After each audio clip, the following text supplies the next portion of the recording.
ఛత్తీస్గఢ్ రాష్ట్రం నారాయణపూర్లో భారీ ఎన్కౌంటర్ జరిగింది. మాద్ ప్రాంతంలో భారీగా మావోయిస్టులున్నారన్న పక్కా సమాచారంతో పరిసర ప్రాంతాలను జల్లెడ పడుతున్నాయి భద్రతా బలగాలు. ఈ నేపథ్యంలో మావోయిస్టులు ఎదురుపట్టడంతో ఎదురుకాల్పులు చోటు చేసుకున్నాయి. ఈ కాల్పుల్లో 7 మావోయిస్టులు మృతి చెందినట్టు ధృవీకరించారు పోలీసులు. అయితే ఈ కాల్పుల్లో మొత్తం 12 మందికి పైగా మావోయిస్టులు మృతి చెందినట్టు సమాచారం. బస్తర్ ఐజీ సుందర్ రాజన్ ఆధ్వర్యంలో 4 జిల్లాల నుంచి 1000 మందికి పైగా సైనికులు ఈ ఆపరేషన్లో పాల్గొన్నారు. ప్రస్తుతం ఎదురుకాల్పులు కొనసాగుతున్నాయి. దీంతో దండకారణ్యంలో యుద్ధ వాతావరణం కనిపిస్తోంది. ఈ నెల 15న బస్తర్లో కేంద్ర హోంమంత్రి అమిత్ షా పర్యటించనున్నారు. ఈ నేపథ్యంలో మావోయిస్టులు రెక్కి నిర్వహించినట్టు ఇంటెలిజెన్స్ నివేదిక పంపించింది. దీంతో భద్రతా దళాలు అడవులను జల్లెడ పడుతున్న క్రమంలోనే ఈ భారీ ఎన్కౌంటర్ జరిగింది.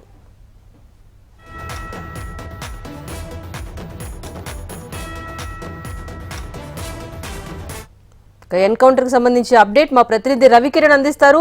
రవికిరణ్ చెప్పండి, ఛత్తీస్గఢ్ నారాయణపూర్ వద్ద జరిగిన ఎన్కౌంటర్ కు సంబంధించిన వివరాలేంటి?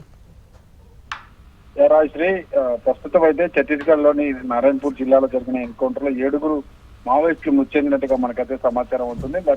మరికొంతమంది కూడా మావోయిస్టుల మృతుల సంఖ్య పెరిగే అవకాశం కూడా ఉన్నట్లుగా సమాచారం అయితే వస్తుంది. ఇప్పటికే 7 మృతి చెందినట్టయితే పోలీసులు ధృవీకరించారు. బస్తర్ సౌత్ అంబుజ్మడ్ ప్రాంతంలో ఉదయం నుంచి కూడా పోలీసులకు నక్సలైట్లకు మధ్య ఎదురుకాల్పులు చోటు చేసుకుంటున్నాయి. నారాయణపూర్, దంతెవాడ, జగదల్పూర్, కొండగావ్ జిల్లాల నుంచి డిఆర్జీ, ఎన్డీఎఫ్, సిఆర్పీఎఫ్ సంబంధించిన బృందాలు మావోయిస్టులు ఉన్న ప్రాంతంపై గుర్తించాయి. చుట్టుముట్టడంతో ఒక్కసారిగా ఇటు పోలీసులకు అటు మావోయిస్టుల మధ్య ఎదురుకాల్పులు అయితే జరిగినట్టుగా తెలుస్తుంది. అయితే ఎన్కౌంటర్ లో నక్సలైట్లకు 7 మృతి చెందినట్టుగా నష్టం వాటిల్లినట్టుగా చెప్తున్నారు. మరికొంతమంది మృతులు ఉన్నారా లేదా అందుపై స్పష్టత అయితే రానుంది. డిసెంబర్ 15న కేంద్ర హోంమంత్రి అమిత్ షా బస్తర్ పర్యటన నేపథ్యంలో మావోయిస్టు దళాలు చురుగ్గా ఆ ప్రాంతంలో తిరుగుతున్నట్టు, మాద్ ప్రాంతంలో కూడా పెద్ద సంఖ్యలో మావోయిస్టులు మీటింగ్ పెట్టుకున్నట్టుగా పక్కా సమాచారంతో భద్రతా బలగాలు అయితే వారిని చుట్టుముట్టడం జరిగింది. 4 జిల్లాల నుంచి 1000 మందికి పైగా సైనికులు ఈ ఆపరేషన్ కోసం తరలారు.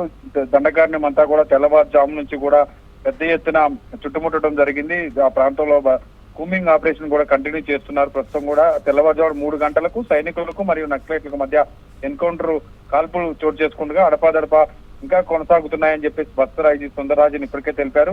7 అయితే మృతి చెందారు. ప్రస్తుతం మరికొంతమంది కూడా మృతులు పెరిగే అవకాశం ఉన్నట్టుగా తెలుస్తుంది. మావోయిస్టులు పెద్ద ఎత్తున దీంతో నష్టం వాటిల్లిందని చెప్పవచ్చు. రాజశ్రీ, రవికిరణ్, మరి గడిచిన 2 నెలల్లో చూసుకుంటే ఛత్తీస్గఢ్ పరిసర ప్రాంతాల్లోనే భారీ సంఖ్యలో మావోయిస్టులు కూడా మృతి చెందిన సంఘటనలు ఉన్నాయి. ఇది ఒక రకంగా మావోయిస్టులకు అటు వారోత్సవాలు నిర్వహిస్తున్న సమయంలో కూడా ఒక రకంగా చెప్పాలి అంటే ఇది ఒక ఎదురు దెబ్బగానే భావించవచ్చు అంటారా? ఛత్తీస్గఢ్ బస్తర్ డివిజన్ కి సంబంధించి 2024 సంవత్సరంలో నక్సలైట్ ఫ్రంట్ లో భద్రతా బలగాలు అయితే విజయం సాధిస్తూ వస్తున్నాయి. దాదాపుగా వివిధ జిల్లాలో వివిధ పేర్లతో ఉన్న మావోయిస్టులు పై ఆపరేషన్లు ఇంకా కంటిన్యూ చేస్తున్నారు. సంవత్సరం నుంచి అంబుజ్మడ్ అడవుల్లోనే సైనికులకు మావోయిస్టులకు మధ్య ఎన్కౌంటర్లు కంటిన్యూ అవుతూనే ఉన్న పరిస్థితి అయితే కనపడుతుంది. ముఖ్యంగా మావోయిస్టులు అడపాదడపా కొన్ని చోట్ల ఏదో పట్టు నిలుపుకునే ప్రయత్నం చేసినప్పటికీ కూడా పోలీసులు ఇప్పటి వరకు కూడా విజయం సాధిస్తూ వస్తున్నారు. 2024లో ఇప్పటి వరకు మావోయిస్టులకు అలాగే జవాన్లకు మధ్య జరిగిన ఎన్కౌంటర్ లో 207 మంది మావోయిస్టులు మృతి చెందడం గమనంగా తెలుస్తుంది. వీరి మృతదేహాలను పోలీసులు స్వాధీనం చేసుకోవడంతో పాటు మావోయిస్టుల దగ్గర ఉన్నటువంటి భారీ సంఖ్యలో ఉన్నటువంటి అత్యాధునిక ఆయుధాలు కూడా వాళ్ళు స్వాధీనం చేసుకున్నారు. LMG, AK-47, ఇన్ఛార్జ్, తెల్లారు వంటి మావోయిస్టులు ఆడేటటువంటి ఆయుధాలను కూడా స్వాధీనం చేసుకున్నారు. ఈ నేపథ్యంలో గత కొంతకాలంగా BSG వారోత్సవాల మీద అడపాదడపా మావోయిస్టులు తమ పట్టున్నటువంటి అటవీ ప్రాంతాల్లో కొంత పట్టు నిలుపుకునేందుకు ప్రయత్నం చేసినప్పటికీ కూడా ఉమ్మడి ఆపరేషన్స్ అనేవి చాలా ఇబ్బందిగా మారాయి. ఇటు కేంద్ర బలగాలు కావచ్చు, అలాగే రాష్ట్ర స్థాయి బలగాలు కావచ్చు, బెటాలియన్ సిబ్బందులు కావచ్చు, ఇవన్నీ కూడా మూకుమ్మడిగా మావోయిస్టులపై మావోయిస్టులు ఏరివైతే లక్ష్యంగా అటవీ ప్రాంతం అంతా కూడా జల్లెడ పడుతుండడం, భూమింగ్ నిర్వహిస్తుండడంతో మావోయిస్టులకైతే ఎదురు దెబ్బ ఎక్కువగా తగులుతుందని చెప్పవచ్చు. అంటే ఇంకొకటి, అటు కేంద్రం మీరు చెప్పినట్టుగా మావోయిస్టుల ఏరివేత లక్ష్యంగా ముందుకు వెళ్తున్న నేపథ్యంలో మరోవైపు కేంద్ర హోంమంత్రి అమిత్ షా పర్యటన ఉంది. ఇప్పుడు ఈ భారీ ఎన్కౌంటర్ తర్వాత పర్యటనలో ఏమైనా మార్పులు జరిగే అవకాశం కనిపిస్తోందా? ఇంకా 2-3 రోజుల సమయం ఉన్న నేపథ్యంలో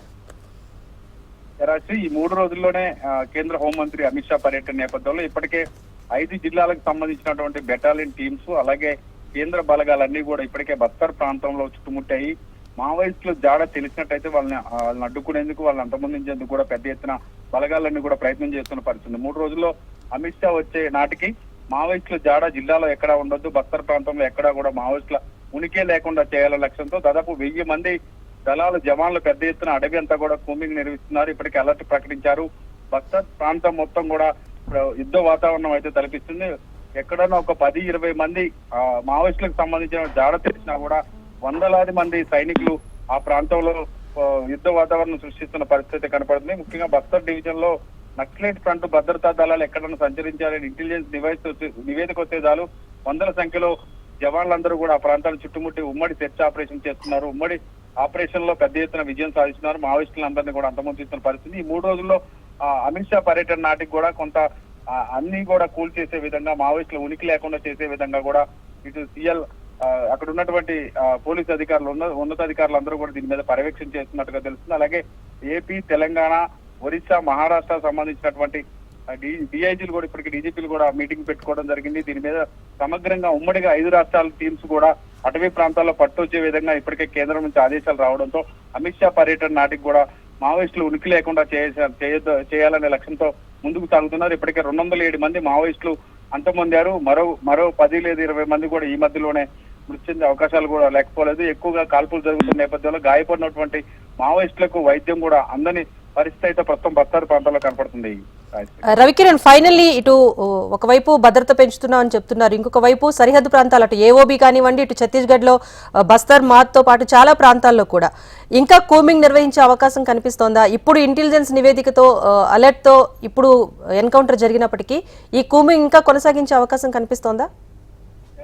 ప్రధానంగా మొన్న జరిగినటువంటి 5 రాష్ట్రాల డీజీపీల మీటింగ్ తర్వాత కేంద్ర బలగాలు, రాష్ట్ర బలగాలు, అలాగే లోకల్ గా ఉన్నటువంటి కమాండర్ టీమ్స్ అన్ని కూడా ఉమ్మడిగా ఆపరేషన్ చేపట్టాయి. కూమింగ్ అయితే కంటిన్యూ చేస్తున్నాయి. పిఎల్జీఓ వారోత్సవాల నేపథ్యంలో మావోయిస్టులు ఎక్కడైనా తమ ఉనికిని చాటుకునే ప్రయత్నం చేస్తారన్న నేపథ్యంలో ముందస్తుగానే ఛత్తీస్గఢ్ ఒక రాష్ట్రమే కాకుండా మిగతా ఒరిస్సా కావచ్చు, మహారాష్ట్ర కావచ్చు, ఏపీ కావచ్చు, తెలంగాణ ఈ బోర్డర్లన్నీ కూడా ఉమ్మడిగా ఆపరేషన్ చేపట్టాయి. అడవులన్నీ కూడా చుట్టుముట్టి దాదాపు 5,000 నుంచి 10,000 ఎకరాల్లో మావోయిస్టుల క్యాంపులు ఉన్నాయని సమాచారం వస్తే చాలు 2-3 రోజులు అయిన సరే కేంద్ర బలగాలన్నీ కూడా అవన్నీ చుట్టుముట్టుతున్న పరిస్థితిని ప్రస్తుతం బస్తర్, అలాగే నారాయణపూర్, అలాగే సుక్మా జిల్లాలకు సంబంధించి కూడా చాలా ప్రాంతాల్లో మావోయిస్టుల ఉనికి ఉంది అన్న సమాచారంతో ఇంటెలిజెన్స్ నివేదికలతో ఉమ్మడి సెర్చ్ ఆపరేషన్ అయితే ఇంకా కంటిన్యూ చేస్తున్నారు. అంబుజ్మండలకు సంబంధించి ఉత్తర, దక్షిణ ప్రాంతాల్లో మావోయిస్టుల ఉనికిపై ఎప్పుడు సమాచారం వచ్చినా కూడా పెద్ద ఎత్తున జవాన్లందరూ కూడా అక్కడికి వెళ్తున్న పరిస్థితుంది. యాంటీ నక్సల్ సెర్చ్ అయితే కంటిన్యూ చేస్తామని అధికారులు చెప్తున్నారు. 5 రాష్ట్రాల సరిహద్దులో ఉన్నటువంటి దండకారణ్యంలో కూడా పెద్ద ఎత్తున మావోయిస్టుల ఏరివేసే లక్ష్యంగా కేంద్ర బలగాలు అలాగే బెటాలియన్ సిబ్బంది కావచ్చు, అలాగే రాష్ట్ర పోలీసులు కూడా పెద్ద ఎత్తున చేస్తున్న పరిస్థితి ప్రస్తుతం కనపడుతుంది. Right, thank you Ravikiran.